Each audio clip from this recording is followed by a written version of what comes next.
Oh no, my plants are flooded. How am I going to feed my family? Light bulb!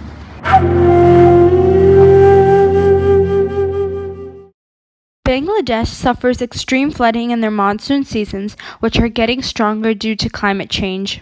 The heavy rains in Bangladesh cause severe flooding, leading to destructions of homes, buildings, and farms. Farming provides their main source of income and food. If the lands are flooded, they will be unable to have any food or make any money. Some farmers in Bangladesh are making floating gardens to combat flooding. A floating garden is a smart solution to flooding because it can float on bodies of water and can withstand floods. They are made with layers of water hyacinths, bamboo, fertilizer, manure, and soil. However, water hyacinths are highly invasive in short periods of time, which can hurt fish populations and lower biodiversity in lakes, rivers, and other bodies of water. Our model should be water hyacinth free. Water hyacinths use the scientific principle of water surface tension to stay afloat. Surface tension is the property of the surface of a liquid that allows it to resist an external force due to the cohesive nature of its molecules. Water has high surface tension, meaning that it has high intermolecular forces and the ability to withstand some objects that are denser than water. As a result of hydrogen bonding, water has strong intermolecular forces, therefore a lot of energy is required to break these bonds. Buoyancy also takes part in keeping water hyacinths afloat. Buoyancy is the power to float or rise in fluid. Furthermore, buoyancy is the occurrence pertaining to its buoyant force. The buoyant force is a force that exerts objects submerged in water upwards, and buoyancy experiences this upward force. The air pockets in water hyacinths supply buoyancy that allows the plant to stay afloat.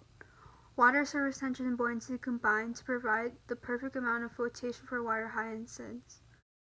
Since Bangladesh also has a growing plastic pollution problem, we decided to use plastic water bottles for our floating garden as a replacement to water hyacinths. To make this floating garden, you will need bamboo sticks, a big plastic container, moss, chicken wire, wire cutters, gloves, duct tape, plastic water bottles, water, scissors, a marker, a garbage bag, soil, rubber bands, measuring tape, a mint plant, and fertilizer.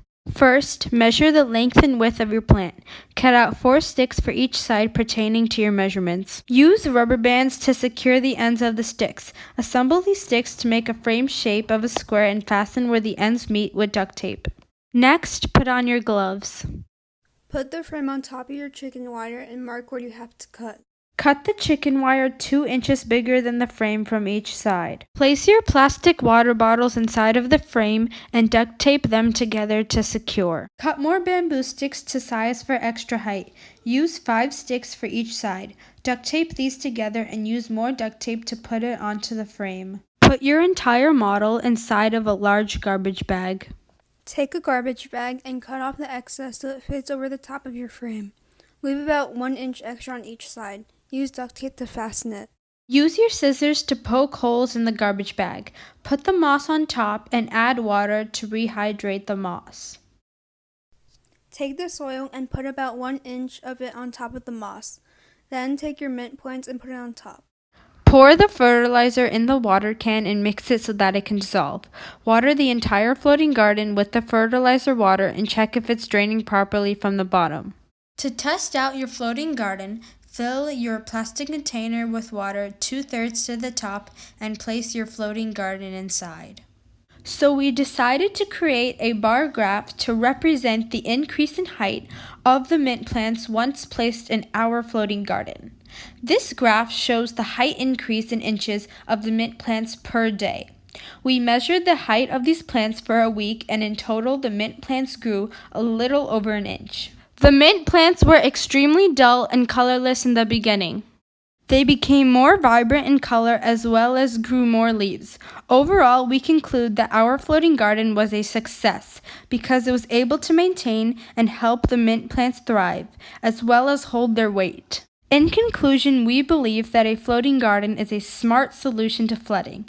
Our model was not perfect, however, we believe that it displayed how water bottles can be used instead of terrible and invasive water hyacinths. We did, however, see some maggots that grew in our floating garden because it was so moist. In the future, we would like to create a model that would prevent maggots from growing. Our duct tape did not become waterlogged, but if we made this for the real world, we would use a substitute. Thank you for watching, and we hope that you learned something new.